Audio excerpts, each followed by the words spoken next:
रामकृष्ण हरी माऊली संत एकनाथ कथा भाग 2.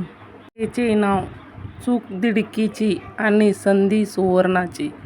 कशाग्र बुद्धी, सेवा माव, निर्मळ वर्तन, धार्मिक आचरण इत्यादी गुणांमुळे एकनाथ जनार्दन पंतांचा थट्ट शिष्य बनला होता. एकनाथाने आपल्या विनयशील आणि सेवा तत्पर वर्तनामुळे गुरूचा पूर्ण विश्वास संपादन केला होता. जनार्दन पंतांनी एकनाथावर हिशेब ठेवण्याची जबाबदारीचे काम सोपवले होते. गुरूंच्या सेवेत रेसभरही अंतर पडू न देता एकनाथ नेमून दिलेली कामे मनोभावे करी. एके दिवशी संध्याकाळी स्वामींनी दप्तराची तपासणी व्हायची आहे तेव्हा हिशेब ठेवा असे सांगितले. एकनाथाने नित्याची गुरुसेवा करून रात्री हिशेब तपासणीला सुरुवात केली. नाथांचे अक्षर वळणदार होते. हिशोब तपासताना जमा खर्चाच्या मेळात फक्त एक दिडकीची चूक दिसून येत होती. त्याने पुन्हा हिशेब तपासले तरी चूक काही सापडेना.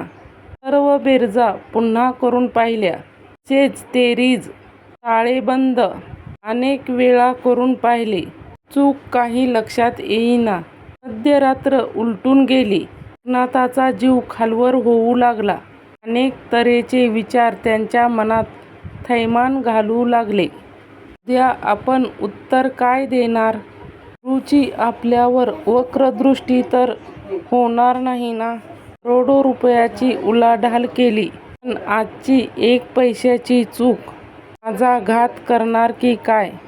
माझ्या प्रामाणिकपणाला कलंक लावणार इत्यादी विचाराच्या गोंधळात त्याचे डोळे पाण्याने भरून आले. 3 प्रहर रात्र होऊन गेली होती. जनार्दन पंतांना एकनाथ जवळपास दिसेना म्हणून ते उठले. तो एकनाथ अद्याप इतका वेळ पावेतो झोप करीत बसलेला त्यांना दिसला.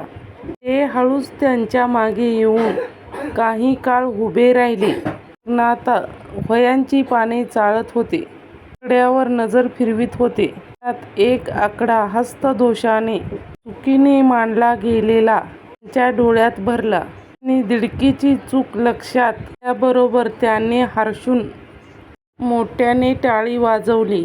आनंदाच्या भरात चटकन उठून उभा राहिले. जवळ पाहतो तो स्वामीजी. एकनाथ फार खजील झाला. एकनाथाच्या तोंडून सर्व वृत्तांत ऐकल्यावर स्वामींना धन्यता वाटली. त्यांनी एकनाथांना प्रेमाने जवळ बसविले आणि सद्गती अंतःकरणाने ते म्हणाले, बा एकनाथा, तुझी सेवा भक्ती, तुझी एकाग्रता, बुद्धिचातुर्य इत्यादी गुण पाहून मी संतुष्ट झालो आहे. तुला उपदेश करून कानमंत्र देण्याला ही वेळ अतिउत्तम आहे. मी सांगतो ते नीट ऐक.